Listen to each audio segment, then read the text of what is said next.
स्वागत है आपका ऑनलाइन स्टडी ग्रुप में। हम लोग जीएस विशेषांक अर्थात सामान्य ज्ञान विशेषांक की श्रृंखला का आरंभ कर चुके हैं और इस श्रृंखला के अंतर्गत हम लोग पॉलिटी विषय के 4 वीडियो को देख चुके हैं, यानी 4 लेक्चर खत्म हो चुके हैं और वो सभी मास्टर वीडियो हैं, यानी इन प्रश्नों को छोड़ के एग्जाम में जाना अपराध के समान होगा। और मैंने आपसे यह प्रॉमिस किया था कि जिस प्रकार पॉलिटी के ये सेक्शन को मैं आगे ले चलूँगा, पूरा कंप्लीट करूँगा, ठीक उसी प्रकार इतिहास और अन्य विषय को भी मैं कंप्लीट करूँगा। उसी क्रम में आज हम लोग आधुनिक इतिहास के प्रश्नों को भी देखना प्रारंभ करेंगे। यदि वर्तमान समय के परीक्षाओं के पैटर्न का आप अवलोकन करें तो चाहे वो किसी भी स्टेट पीसीएस का एग्जाम हो, समीक्षा अधिकारी, सहायक समीक्षा अधिकारी का एग्जाम हो, एसएससी में पूछे जाने वाले या किसी भी स्टेट के अधीनस्थ सेवा चयन आयोग का प्रश्न देखें तो उसमें पॉलिटी और आधुनिक इतिहास के प्रश्नों का ज़्यादा समावेश आपको दिखाई देगा। इसलिए जानबूझकर इन विषयों का पहले चयन किया गया है और उसी क्रम में आज हम लोग आधुनिक इतिहास को प्रारंभ करेंगे। आधुनिक इतिहास को प्रारंभ करें तो उसमें सबसे पहला टॉपिक आता है भारत में यूरोपियों का आगमन। चलिए शुरू करते हैं। भारत में यूरोपियों का आगमन। पहला प्रश्न है, कौन सी यूरोपीय कंपनियां सर्वप्रथम भारत में आई? तो सबसे पहले जो यूरोपीय कंपनी भारत में आई थी उसका नाम है पुर्तगाली। 1498 में वास्को डी गामा सबसे पहले कालीकट बंदरगाह पर आए थे। ठीक है, तो अगला प्रश्न इसी से रिलेटेड है। वास्को डी गामा भारत में सर्वप्रथम कहां आया था? तो कालीकट बंदरगाह पे 1498 में। पुर्तगालियों ने सर्वप्रथम किस स्थान पर दुर्ग का निर्माण किया था? तो पुर्तगालियों ने सर्वप्रथम कोचीन में 1503 में दुर्ग का या किले का निर्माण किया था। अगला प्रश्न है, वास्को डी गामा का स्वागत कालीकट के किस राजा ने किया था? तो जमोरिन ने इनका स्वागत किया था। अगला प्रश्न है, भारत में पुर्तगीज शक्ति की वास्तविक नींव डालने वाला कौन था? तो अल्फांसो डी अल्बुकर्क ने वास्तविक नींव डाली थी। अगला प्रश्न है, भारत में प्रथम पुर्तगाली गवर्नर कौन था? तो फ्रांसिस डी अल्मीडा भारत में प्रथम पुर्तगाली गवर्नर था जिसने 1505 से 1509 के बीच में शासन किया था। किस पुर्तगाली गवर्नर ने बीजापुर से गोवा को छीना था? तो वो अल्बुकर्क था जिसने बीजापुर से गोवा को छीना था और 1510 में उसने छीना था। याद रखिएगा, इधर तमाम परीक्षाओं में ये देखा गया है कि सीधे ईयर पूछ लिया गया, यानी पूछा गया कि बीजापुर से गोवा को अल्बुकर्क ने या बीजापुर से गोवा को किस वर्ष छीना गया? तो 1510 को याद रखना अति आवश्यक है। अगला प्रश्न है, जेसुइट मिशन किस पुर्तगाली गवर्नर के समय मुगल दरबार में आया था? तो ये एंटोनियो दी नोरोन्हा के समय में जेसुइट मिशन भारत मुगल दरबार में आया था। ठीक है, अगला प्रश्न देखते हैं। अधोलिखित सुमेलित है। एक तरफ समुद्री यात्रियों के नाम दिए गए हैं, दूसरे तरफ वो किस देश से संबंधित हैं उनका नाम दिया गया है और यहाँ पर वो नाम नहीं दिया गया है कि इन्होंने किस देश की खोज की थी। तो मेरा प्रयास रहेगा कि मैं सभी जितने समुद्री यात्रियों ने जिन देशों की खोज भी की थी उनका भी नाम उल्लेख कर दूंगा ताकि आपका 360 डिग्री में ये टॉपिक पूरा कंप्लीट हो जाए। पहले हैं वास्को डी गामा। ये पुर्तगाली हैं और इन्होंने खोज किसकी की थी? वास्को डी गामा ने भारत की खोज की थी और किस ईयर में की थी? 1498 में की थी। अभी हम लोगों ने इस पॉइंट को पढ़ लिया है। दूसरा नाम है क्रिस्टोफर कोलंबस का। ये स्पेन के रहने वाले थे और इन्होंने अमेरिका की खोज की थी 1492 में। तीसरा नाम है कैप्टन कुक का। ये ग्रेट ब्रिटेन के रहने वाले थे और इन्होंने खोज की थी ऑस्ट्रेलिया की 1770 में। चौथा नाम है तस्मान का, जो हॉलैंड के रहने वाले थे और इन्होंने खोज की थी न्यूजीलैंड की 1642 में। ठीक है, इस प्रकार आपका यह प्रश्न 360 डिग्री में कंप्लीट कर लिया गया। मध्यकाल में सर्वप्रथम भारत से व्यापार संबंध स्थापित करने वाले कौन थे? तो सबसे पहले व्यापारिक संबंध जो है वो पुर्तगालियों ने स्टैब्लिश किया था। अगला प्रश्न देखते हैं। इस वाले प्रश्न में आप देखेंगे कि हमारे पास विदेशी कंपनियों के संबंधित एक चार्ट बना हुआ है। ये चार्ट परीक्षा के दृष्टिकोण से बहुत इंपॉर्टेंट है, इसलिए हम इसका अवलोकन कर लेंगे। सबसे पहले कंपनी का नाम दिया हुआ है, किस देश से संबंधित है, उसका स्थापना वर्ष, उस समय भारत में कौन गवर्नर था उनका और उनकी पहली फैक्ट्री के संदर्भ में दिया हुआ है। आइए एक एक करके सबको देखते हैं। पहला है पुर्तगाली ईस्ट इंडिया कंपनी, जिसका वास्तविक नाम था इस्तादो द इंडिया। ये पुर्तगाल की थी। इस कंपनी की स्थापना 1498 ईस्वी में की गई थी और गवर्नर इनके कौन थे? एफ डी अल्मीडा यानी अल्फांसो डी अल्मीडा। और इनकी जो कोठी है पहली वो दिया है कालीकट 1498। याद रखिएगा, इसमें थोड़ा सा करेक्शन की आवश्यकता है। कालीकट बंदरगाह पर 1498 में सबसे पहले वास्को डी गामा भारत आए थे। लेकिन अगर आपसे यह प्रश्न पूछा जाए कि सबसे पहले पुर्तगालियों ने अपनी पहली फैक्ट्री कहां स्थापित की थी, तो आपका जवाब होना चाहिए 1503 में उन्होंने कोचीन में अपनी पहली फैक्ट्री स्थापित की थी। इस तथ्य को आप अपने दिमाग में जरूर रखिएगा। अगला है अंग्रेजी ईस्ट इंडिया कंपनी, जिसका वास्तविक नाम था the governor and company of merchant of London trading into the east Indies. ये अंग्रेज यानी लंदन की कंपनी है और इसकी स्थापना 1599 में एलिजाबेथ के समय में हुई थी और इस समय यहाँ गवर्नर थे सर टॉमस रो और इन्होंने अपनी पहली फैक्ट्री सूरत में 1608 में स्थापित की थी। अगला है डच ईस्ट इंडिया कंपनी, जो डच से संबंधित है और ये 1602 में स्थापना हुई और इसके गवर्नर हैं कार्नेलियस हेस्तामान। डचों ने अपनी सबसे पहली जो फैक्ट्री स्थापित की थी वो मसूलीपट्टनम में स्थापित की थी और 1605 में स्थापित की थी। अगला है डेनिश ईस्ट इंडिया कंपनी, जो डेनिश से संबंधित है। इसकी स्थापना 1616 में की गई थी और इसके गवर्नर थे वर्निचो और इनकी पहली फैक्ट्री ट्रावणकोर में स्थापित की गई थी 1620 में। और अगला नाम है फ्रांसीसी ईस्ट इंडिया कंपनी, द इंडीज ओरिएंटलेज। ये फ्रांस की रहने कंपनी है ये और इसकी स्थापना 1664 ईस्वी में की गई थी और इसके गवर्नर का नाम था कोलबर्ट और मार्टिन और इसकी पहली फैक्ट्री जो स्थापित की गई थी वो सूरत में स्थापित की गई थी 1668 में। यानी कि अंग्रेजों की भी पहली फैक्ट्री सूरत में और फ्रांसीसियों की भी पहली फैक्ट्री सूरत में। अंग्रेजों की पहली फैक्ट्री 1608 में और फ्रांसीसियों की पहली फैक्ट्री 1668 में स्थापित की गई थी। अगला है स्वीडिश ईस्ट इंडिया कंपनी, जो स्वीडिश की है और 1731 में इसकी स्थापना हुई। विलियम यूसेलिंग्स ने यहाँ के गवर्नर थे और इनकी कोठी जो है वो गोहनबर्ग में स्थापित की गई थी। यहाँ से एक प्रश्न जरूर आता है, इसलिए इसका ध्यान दीजिएगा और इसमें व्यापारी कंपनियों के भारत में आगमन का क्रम पूछा जाता है। अभी तक तो आपने स्थापना वर्ष देखा और अगर क्रम पूछा जाए तो सबसे पहले भारत में पुर्तगाली आए, उसके बाद डच आए, फिर ब्रिटिश आए, फिर डेन आए, फिर फ्रांसीसी आए और फिर स्वीडिश आए। ठीक है, तो ये क्रम याद रहेगा हम लोगों को। पुर्तगाली सबसे पहले आए, फिर डच आए, फिर अंग्रेज आए, फिर डेनिश आए, फिर फ्रांसीसी आए और अंत में स्वीडिश आए। अगला प्रश्न देखिए, किन यूरोपियों ने भारत में प्रथमतः सामुद्रिक व्यापारिक केंद्र स्थापित किए? पुर्तगालियों ने। हुगली को बंगाल की खाड़ी में समुद्री लूटपाट के लिए किसने अड्डा बनाया था? तो वो पुर्तगालियों ने बनाया था। यूरोपीय कंपनियों का भारत में आगमन का क्रम हम लोगों ने देख लिया है। ये किसी परीक्षा में पूछा गया प्रश्न है जिसमें लिमिटेड नाम दिए गए थे। हम पूरा नाम एक बार फिर से देख लेंगे। पुर्तगाली सबसे पहले, फिर डच आए, फिर अंग्रेज आए, डेनिश आए, फ्रांसीसी आए और स्वीडिश आए। अगला प्रश्न देखते हैं, बांडेल, चिंसुरा, हुगली और श्रीरामपुर में किस स्थान पर पुर्तगालियों ने अपनी फैक्ट्री स्थापित की थी? तो वो हुगली में स्थापित की थी 1534 ईस्वी में। अगला प्रश्न है, पांडिचेरी पुदुचेरी पर कब्जा करने वाली पहली यूरोपीय शक्ति कौन थी? तो वो पुर्तगाली थी जिसने पांडिचेरी पर सबसे पहले कब्जा किया था। पुर्तगाली गवर्नर के समय ईसाई संत सेंट फ्रांसिस जेवियर भारत आए थे। तो किस पुर्तगाली गवर्नर के समय आए थे? तो मार्टिन फ्रांसिस के समय। यानी मार्टिन फ्रांसिस एक पुर्तगाली गवर्नर थे जिनके समय में ईसाई संत सेंट फ्रांसिस जेवियर भारत आए थे। कलकत्ता या कोलकाता की स्थापना जॉर्ज चारनाक ने की थी। अगला प्रश्न है, कार्टेज आर्मेडा व्यवस्था क्या है? समुद्री व्यापार को नियंत्रित करने वाला एक कानून है जिसके पीछे आर्मेडा का बल होता था। ठीक है, अब यहाँ पर एक नया शब्द दिख रहा होगा आपको, कार्टेज आर्मेडा। अब कार्टेज आर्मेडा काफिला व्यवस्था क्या है, इस पे मैं थोड़ा सा ध्यान दे दूं ताकि आप लोग इस शब्द से डरेंगे नहीं। कार्टेज आर्मेडा काफिला व्यवस्था पुर्तगालियों द्वारा सबसे पहले लाया गया था। और ये क्यों लाया गया था? क्योंकि हिंद महासागर में व्यापार करने के लिए पुर्तगाली परमिट जारी कर रहे थे। कार्टेज शब्द का अर्थ होता है परमिट और ये परमिट जारी कर रहे थे और ये कह रहे थे कि बिना मेरे परमिट के आप लोग यहाँ पर अरब सागर में एंट्री नहीं ले पाएंगे। अब देखिए, अब पुर्तगालियों ने ये व्यवस्था क्यों एस्टेब्लिश की? क्योंकि वो स्वयं को सागर का स्वामी मानते थे।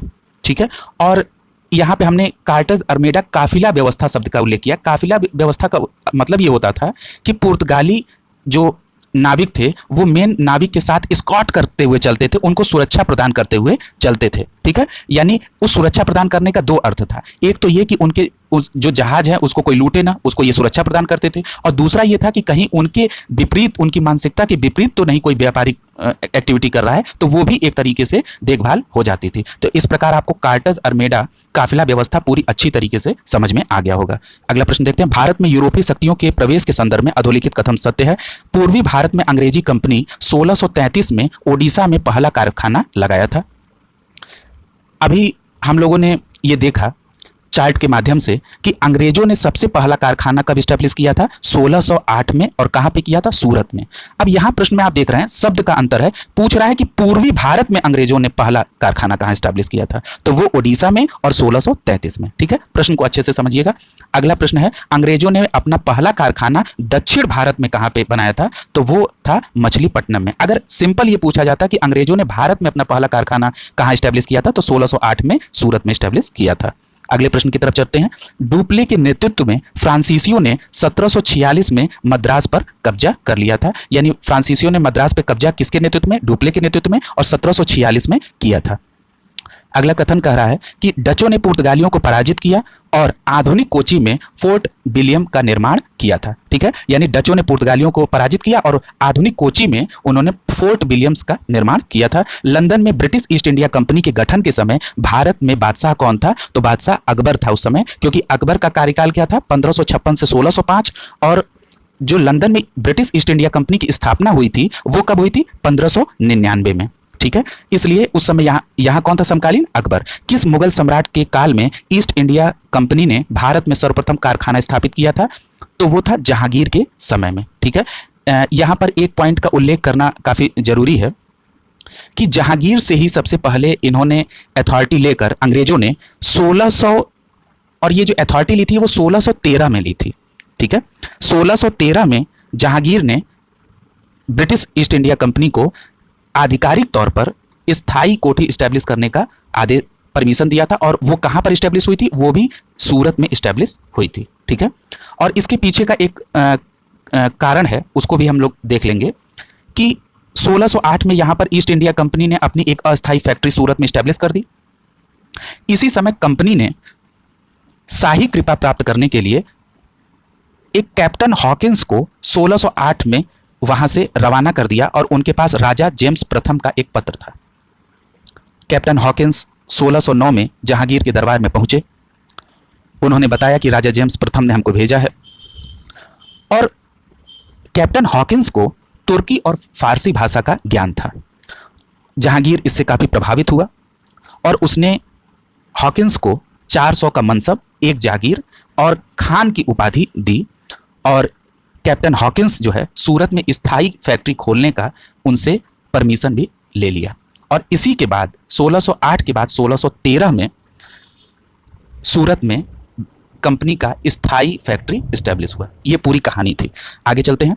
ब्रिटिश ईस्ट इंडिया कंपनी ने बंबई किससे लिया था? तो पुर्तगालियों से लिया था।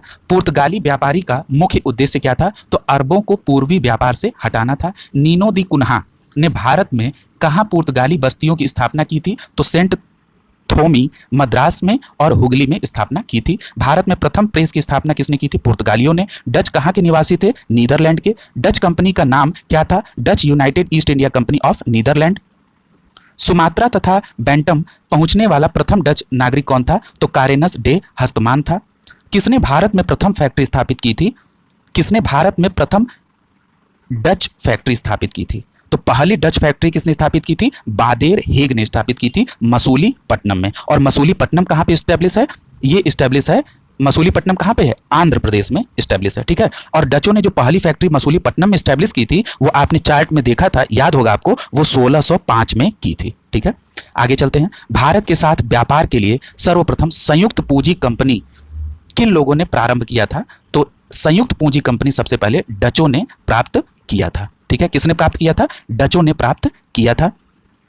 बंगाल में कौन सा कारखाना डचों ने 1663 में स्टैब्लिश किया था? तो चिंसुरा जो है वो डचों ने 1663 में स्टैब्लिश किया था, चिंसुरा में, बंगाल में। और इसका मतलब चिंसुरा कहाँ पे अवस्थित है? बंगाल में अवस्थित है। डचों ने जकार्ता जीतकर किस नगर को बसाया? तो वटाविया नगर को बसाया था। डचों ने अपने स्वर्ण सिक्के कहाँ ढाले थे? तो पुलिकट में ढाले थे, और पुलिकट वर्तमान में तमिलनाडु में स्थित है, याद रखिएगा, यहाँ उड़ीसा दिया है, पुलिकट कहाँ पे? तमिलनाडु में स्थित है। 1690 में पुलिकट के स्थान पर डच गवर्नर का मुख्यालय कहाँ बनाया गया? तो नागपट्टनम में बनाया गया, और नागपट्टनम भी तमिलनाडु में स्थित है।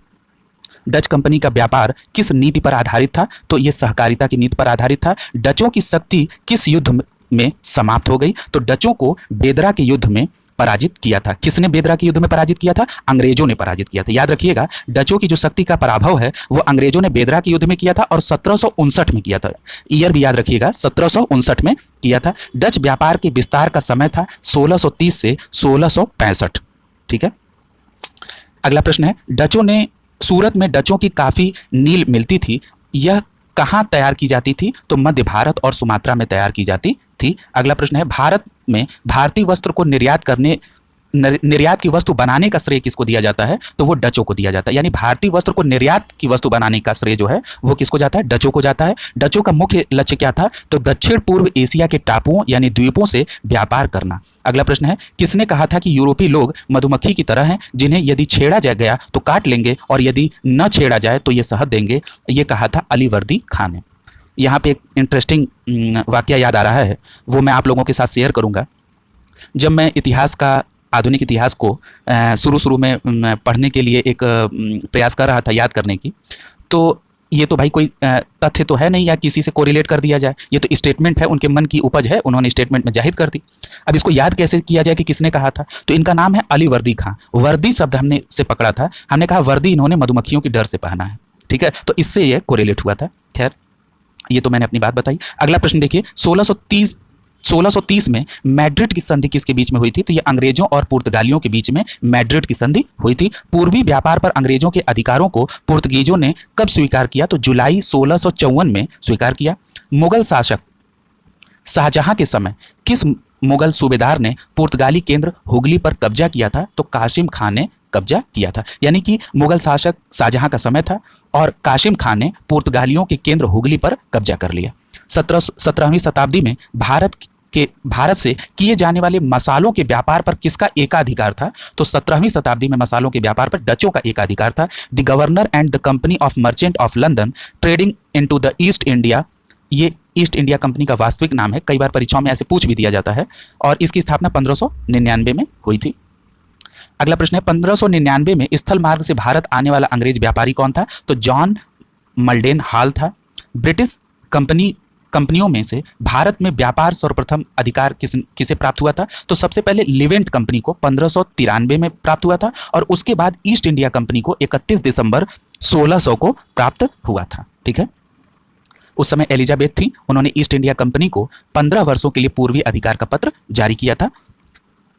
अगला प्रश्न देखिए, किसने ईस्ट इंडिया कंपनी के बारे में यह टिप्पणी की कि कंपनी एक असंगति है और परंतु यह उस व्यवस्था का भाग है जहां सब कुछ असंगत है? ये जीबी मैकाले ने कहा था। अगला प्रश्न है, ईस्ट इंडिया कंपनी को तत्कालीन ब्रिटिश महारानी एलिजाबेथ ने 31 दिसंबर 1600 ईस्वी के पूर्व के साथ व्यापार करने के लिए कितने वर्षों का विशेषाधिकार दिया था? तो वो 15 वर्षों का विशेषाधिकार था। इसको पूर्व में मैंने अभी एक्सप्लेन किया था।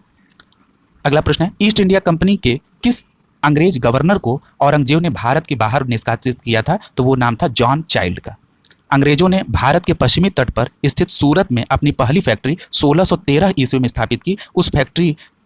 वो फैक्ट्री क्या था? तो वो व्यापारिक केंद्र था। अब ये देखिए, यहाँ दिया सूरत में पहली फैक्ट्री 1613 में। अब मैंने इसके पूर्व में आपको पूरा इसका डिटेल बताया था कि कैसे 1608 में पहली सूरत में अंग्रेजों की पहली फैक्ट्री इस्टेब्लिश हुई थी, उसको अस्थायी फैक्ट्री कहा जाता है। फिर जॉन हॉकिंस आया और औरंगजेब से परमिशन लिया, जहांगीर से परमिशन लिया और 1613 में स्थायी फैक्ट्री बनाई। इसको मैंने डिटेल में आप लोगों को पहले ही एक्सप्लेन कर दिया है।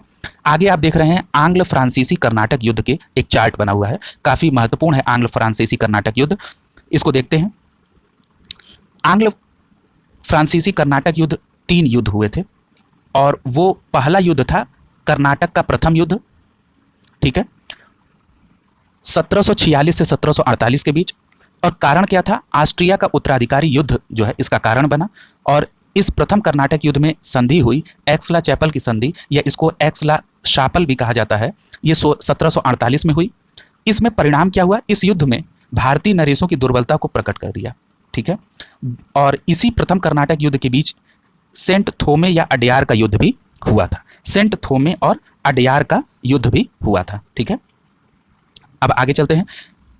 द्वितीय कर्नाटक युद्ध जो 1749 से 1754 के बीच में हुआ, इसका कारण था कर्नाटक तथा हैदराबाद के बीच आंतरिक मामलों का विवाद। और द्वितीय कर्नाटक युद्ध में पौंडीचेरी की संधि हुई जो 1755 में हुई और इसमें अनिर्णायक था परिणाम। किंतु अंग्रेज का पक्ष भारी था और इसी द्वितीय कर्नाटक युद्ध के बीच अंबूर का युद्ध भी हुआ था जो 1749 में हुआ था। याद रखिएगा कि 1749 के अंबूर के युद्ध में ही अब अनवरुद्दीन नाम का एक मुझे याद आ रहा है, अनवरुद्दीन जो था वो मारा गया था। इसी द्वितीय कर्नाटक युद्ध के समय ही अंबूर का युद्ध हुआ था और इसमें जो है वो अनवरुद्दीन जो है वो मारा गया था। अगला है तृतीय कर्नाटक युद्ध। तृतीय कर्नाटक युद्ध जो है वो 1756 से 63 के बीच में हुआ और ये सप्तवर्षीय युद्ध से प्रभावित था और इसमें जो संधि हुई वो पेरिस की संधि हुई जो 1763 में हुई थी, 10 फरवरी 1763 को हुई थी और इसका परिणाम था कि वांडीवास का युद्ध भी इसमें हुआ 1760 में और अंग्रेजों ने फ्रांसीसियों को निर्णायक तौर पर पराजित कर दिया था। और तृतीय कर्नाटक युद्ध के ही बीच में वांडीवास का युद्ध हुआ था जो 22 जनवरी 1760 को हुआ था। ज़्यादातर परीक्षाओं में यह प्रश्न पूछा जाता है। और अभी आपने एक चीज़ देख लिया कि 1759 में बेदरा का युद्ध हुआ जिसमें अंग्रेजों ने डचों को निर्णायक तरीके से पराजित किया 1759 में, और 1760 में वांडीवास के युद्ध में अंग्रेजों ने फ्रांसीसियों को निर्णायक तौर पर पराजित किया। यानी जो अंग्रेजों के पहले आए थे डच उनको भी निपटा दिया और अंग्रेजों के बाद जो फ्रांसीसी डेन के बाद फ्रांसीसी आए थे उनको 1760 के युद्ध में उनको भी निर्णायक तौर पर पराजित कर दिया। आगे चलते हैं, अगला प्रश्न देखेंगे। 1708 में कंपनी ने कैप्टन हॉकिंस को मुगल सम्राट जहांगीर के दरबार में भेजा। हॉकिंस ने जहांगीर से क्या प्राप्त हुआ, हमने ये पहले ही एक्सप्लेन पूरा अच्छे से कर दिया है। सूरत में एक स्थायी फैक्ट्री कोठी की अनुमति और 400 मनसब और एक जागीर प्राप्त हुआ था। ठीक है, 1609 को कैप्टन हॉकिंस यहाँ पहुंचा था। अगला प्रश्न है, भारत में ईस्ट इंडिया कंपनी की सफलता के क्या कारण थे? तो भारत में राष्ट्रीयता की भावना की कमी, कंपनी की सेना को पश्चिमी प्रशिक्षण व आधुनिक हथियार प्राप्त होना, और तीसरा है कंपनी भारतीय सैनिकों में राष्ट्रीय भावना का अभाव था। अगला प्रश्न है, किस अंग्रेज अधिकारी ने पुर्तगाली को स्वाली के स्थान पर पराजित किया था? तो थॉमस बेस्ट ने पुर्तगालियों को स्वाली के स्थान पर पराजित किया था। किस यूरोपीय कंपनी ने सूरत में सर्वप्रथम अपना कारखाना स्थापित किया था? तो सूरत में 1613 में अंग्रेजों ने स्टैब्लिश किया था। देखिए उस प्रश्न को जो मैंने एक्सप्लेन किया है कितनी जगह पे वो घूम फिर के पूछ रहा है। ब्रिटेन के सम्राट चार्ल्स द्वितीय द्वारा पुर्तगाली राजकुमारी कैथरीन से विवाह 1661 में किया और पुर्तगालियों ने उपहार स्वरूप उनको बंबई दिया था। इंग्लैंड के राजा जेम्स प्रथम का एक राजदूत सर टॉमस रो जहांगीर के दरबार में आया था और शाही दरबार क्यों आया था? क्योंकि शाही दरबार के अफसरों के हाथ तैयार कपड़ा बेचना, नील खरीदना और व्यापारिक संधि करना उद्देश्य था। ठीक है, इंग्लैंड के जेम्स प्रथम के राजदूत सर टॉमस रो किस वर्ष भारत आए थे? तो 1615 में आए थे।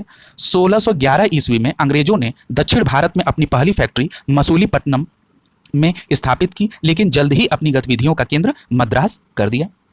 अगला प्रश्न है, फ्रांसिस डे ने 1639 में चंद्रगिरी के राजा से मद्रास को पट्टे पर लिया और वहां पर एक किलेबंद कोठी बनाई जिसका नाम था सेंट जॉर्ज फोर्ट। ठीक है, यानी सेंट जॉर्ज फोर्ट के बारे में क्या है कि फ्रांसिस डे ने 1639 में चंद्रगिरी के राजा से मद्रास को पट्टे पर लिया और वहां पे सेंट जॉर्ज फोर्ट का निर्माण किया। अगला प्रश्न है, 1632 ईस्वी में गोलकुंडा के सुल्तान ने अंग्रेजों को एक सुनहरा फरमान दिया था। क्या दिया था? 500 पैगोडा वार्षिक देने पर उन्हें गोलकुंडा राज्य में स्वतंत्रता पूर्वक व्यापार करने की अनुमति प्राप्त हो गई थी। किसने दिया था? 1632 में गोलकुंडा के सुल्तान ने दिया था।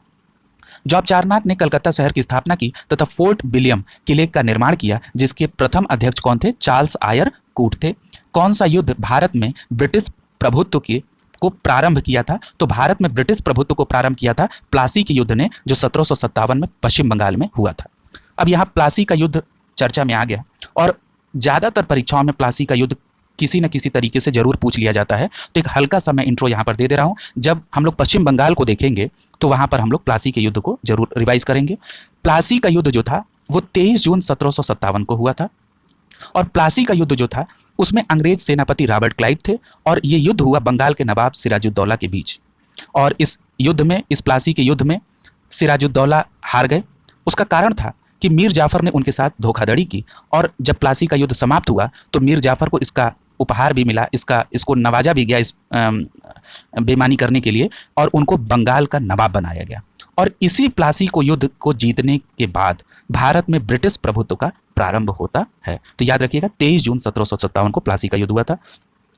आगे चार्ट है, ये देखिए मैंने पहले डिस्कस कर दिया था, ये फिर से दिया है कि वास्को डी गामा पुर्तगाली था, भारत की खोज की। क्रिस्टोफर कोलंबस स्पेन का था, अमेरिका की खोज की। बार्थोलोम्यू डियाज पुर्तगाली था, केप ऑफ गुड होप की स्थापना की, ये वहाँ पे नहीं था, 1487 में। और कैप्टन जेम्स कुक ब्रिटेन का था, ऑस्ट्रेलिया की खोज की। और तस्मान जो था हॉलैंड का था, और न्यूजीलैंड की खोज 1642 में की थी। ठीक है, इस पर हम लोग चर्चा कर चुके हैं। अगला प्रश्न है,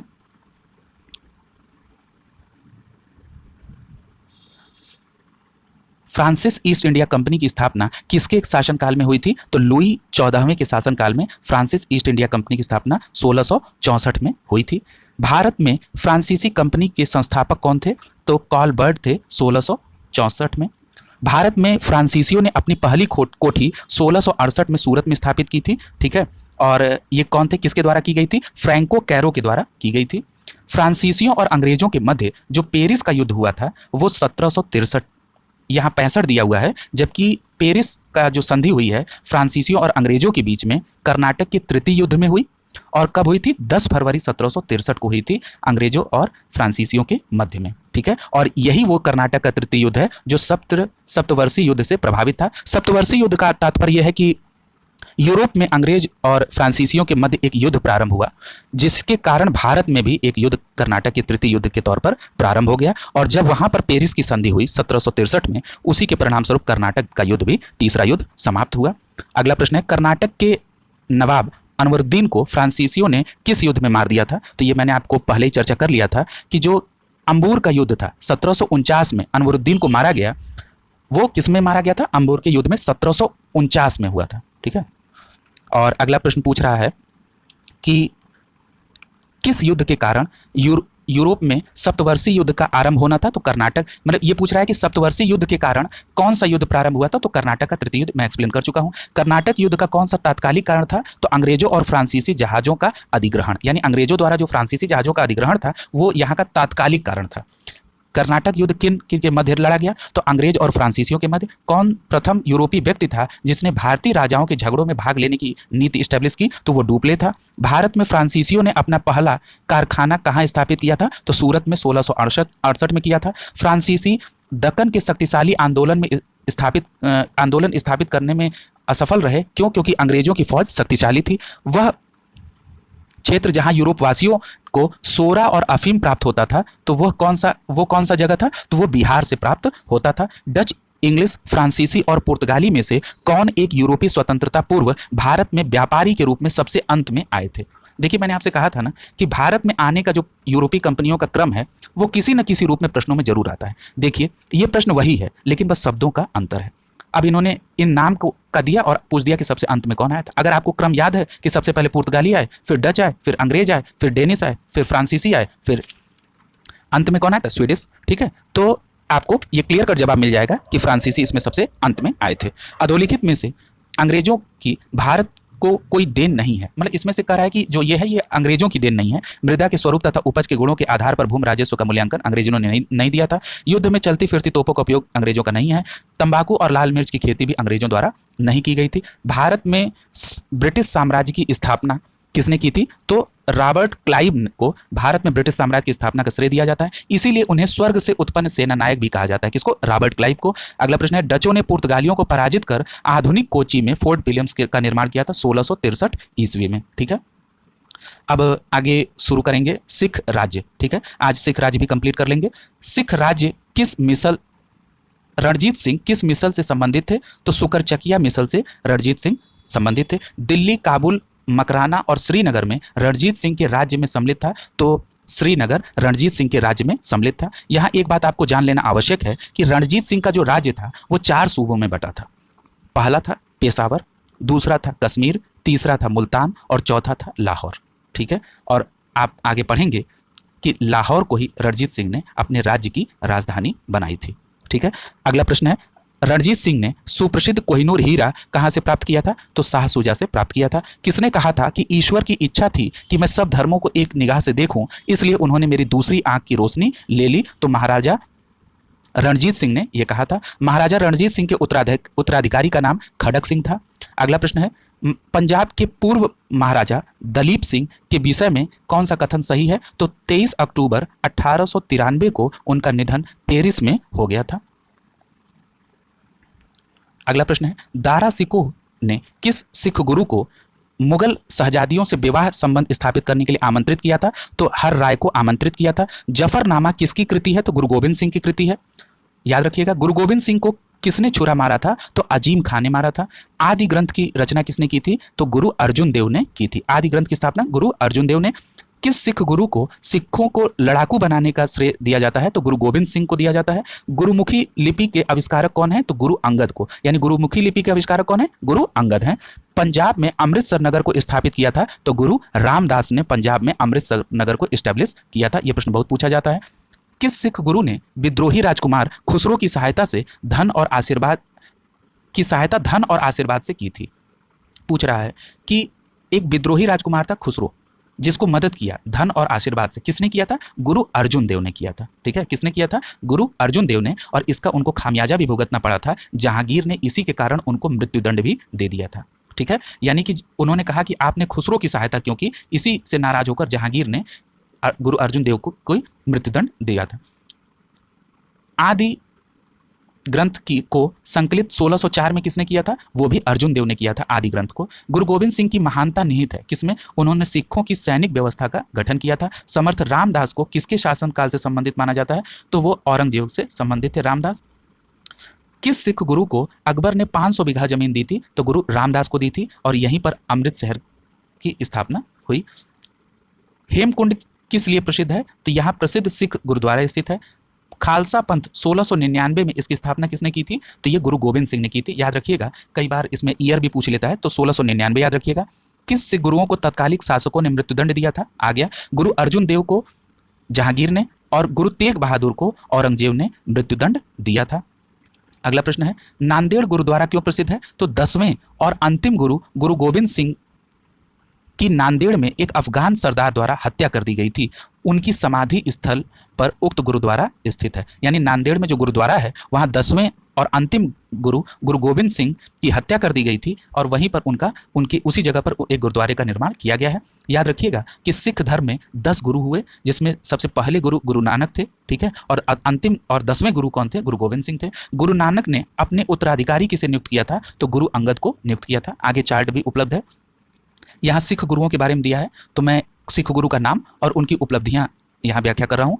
नानक हैं, गुरु नानक जो पहले गुरु हैं, सिख गुरु धर्म के प्रवर्तक हैं। दूसरे गुरु हैं अंगद, जिन्होंने गुरुमुखी लिपि का जनक कहा जाता है जिन्हें। तीसरे हैं अमरदास, जिन्होंने गुरु प्रसार हेतु 22 गद्दी का निर्माण किया था। चौथे हैं गुरु रामदास, जिन्होंने अमृतसर की स्थापना की थी। पांचवें हैं अर्जुन देव, जिन्होंने स्वर्ण मंदिर की स्थापना की थी। और छठवें हैं गुरु गोविंद सिंह, जिन्होंने अकाल तख्त की स्थापना की थी। और हर राय हैं जो उत्तराधिकारी युद्ध में भाग लिया था इन्होंने। और 8वें हैं हरकिशन, जिन्हें अल्प वयस्क अवस्था में मृत्यु हो गई थी। और 9वें हैं तेग बहादुर, जिनकी औरंगजेब द्वारा जिनको फांसी दे दिया गया था। और गुरु गोविंद सिंह 10वें हैं जो खालसा सेना की स्थापना किया था जिन्होंने। अगला प्रश्न देखिए, गुरु रामदास जिन्होंने मंजी की स्थापना की। गुरु अर्जुन देव जिन्होंने आदि ग्रंथ की स्थापना की। ये अमरदास वाला जो मंजी है ये याद रखिएगा, काफ़ी इंपॉर्टेंट है। और कर्पूर सिंह ने दल खालसा की स्थापना की थी। पटना में किस सिख गुरु का जन्म हुआ था? तो गुरु गोविंद सिंह का जन्म पटना में हुआ था। सिख साम्राज्य के अंतिम शासक कौन है? तो सिख साम्राज्य के अंतिम शासक दलीप सिंह हैं। अब यहाँ पर जब सिख साम्राज्य के अंतिम शासक की बात हुई है दलीप सिंह की, ठीक है, तो इसको गौर से ध्यान से देखिएगा। हर मंदिर का निर्माण जो है किस सिख गुरु ने करवाया था? तो गुरु अर्जुन देव ने हर मंदिर का निर्माण करवाया था।